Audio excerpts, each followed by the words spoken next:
Mike Pompeo Fast Facts. Here's a look at the life of Mike Pompeo, the Secretary of State and former CIA Director. Personal birth date: December 30, 1963. Birthplace: Orange, California. Birth name: Michael Richard Pompeo. Father: Wayne Pompeo, machinist. Mother: Dorothy, Mercer, Pompeo. Marriages: Susan, Mostrous, Pompeo. Date unavailable. Publicly present: Leslie, Libert, Pompeo, 1986 to 1997. Divorced. Children: with Susan Pompeo. Nicholas. Education: United States Military Academy, West Point, B.S., 1986, Harvard Law School, J.D., 1994. Military service: U.S. Army, 1986 to 1991. Captain. Religion: Christian, Presbyterian. Other facts: first person to have served as both CIA Director and Secretary of State. Graduated first in his class at West Point Military Academy. Pompeo says he loves Revolutionary War history, country music, show tunes and college basketball. Served as a deacon and Sunday school teacher at his church in Kansas. Timeline: 1986 to 1989. U.S. Army officer in charge of patrolling the border between West Germany and East Germany and Czechoslovakia during the Cold War.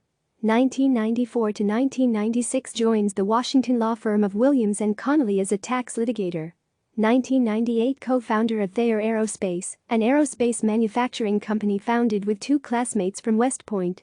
2006 to 2010. Serves as president of Century International, a manufacturing company that produces oil drilling equipment. 2010. According to the Washington Post, while campaigning for a seat in the U.S. House of Representatives, Pompeo received the bulk of his campaign donations from conservative billionaires Charles and David Koch and several employees from their various businesses. Koch venture capital had also contributed to Thayer Aerospace. Pompeo was the top beneficiary of Koch Industries' contributions in 2016. January 3, 2011 – January 23, 2017. Serves as the congressman for Kansas's 4th District. He is re-elected 3 times. 2014 is appointed to the House Select Committee to investigate the attack on the U.S. Embassy in Benghazi. January 16, 2016. Arguing for a fundamental upgrade to America's surveillance capabilities, he co-authors an op-ed in the Wall Street Journal with David B. Rifkin Jr., stating, Congress should pass a law establishing collection of all metadata and combining it with publicly available financial and lifestyle information in a comprehensive searchable database. November 18, 2016. U.S. President-elect Donald Trump announces Pompeo's nomination to lead the CIA. January 23, 2017. Confirmed by the Senate on a 66-32 vote and sworn in as the head of the CIA. March 13, 2018. Trump announces Pompeo's nomination to replace Rex Tillerson as the next Secretary of State. April 18, 2018. Trump announces via Twitter that Pompeo visited North Korea over Easter weekend and met with leader Kim Jong-un in Pyongyang.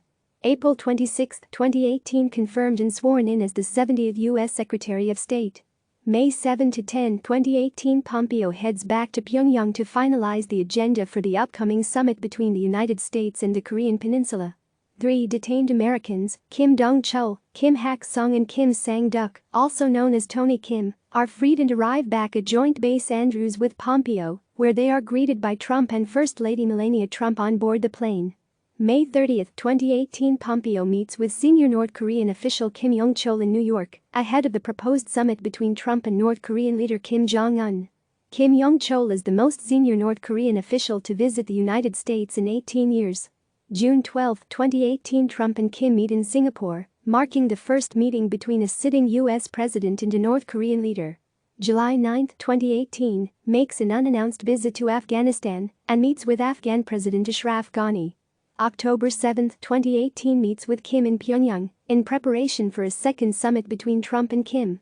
October 16, 2018. 2 weeks after the disappearance of journalist Jamal Khashoggi, Pompeo visits Saudi Arabia to meet with King Salman and Crown Prince Mohammed bin Salman. Pompeo says the leaders strongly denied any knowledge of what happened to Khashoggi, as reports begin to filter out that the journalist was killed and dismembered inside the Saudi consulate in Istanbul during a botched interrogation. November 27, 2018. In an op-ed for the Wall Street Journal, Pompeo defends the Trump administration's support for Saudi Arabia in light of the outrage over the killing of Khashoggi. Pompeo accuses critics of engaging in Capitol Hill catcalling and stresses the need for strong U.S.-Saudi ties to counter the regional threats posed by Iran. January 9, 2019, makes an unannounced visit to Iraq and meets with Iraqi officials. January 22, 2019, less than a week after a deadly ISIS-claimed attack in Syria, Pompeo delivers remarks to the World Economic Forum. He says, "It should not go unnoticed that we've also defeated the ISIS caliphate in Syria and Iraq, alongside more than 6 dozen nations in the global coalition to defeat ISIS." April 30, 2019, Pompeo says embattled Venezuelan leader Nicolas Maduro was preparing to leave for Cuba during a failed coup attempt.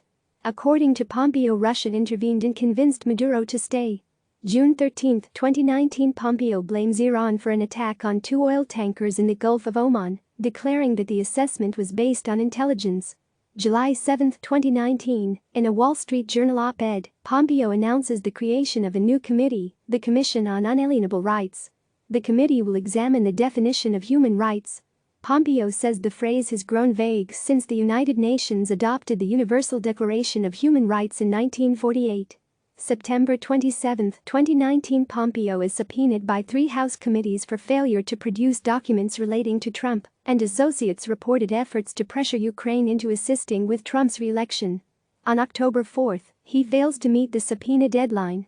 October 2, 2019, during a news conference in Italy, Pompeo admits that he was on the July 25 phone call in which Trump asked Ukrainian President Volodymyr Zelensky to investigate former Vice President Joe Biden.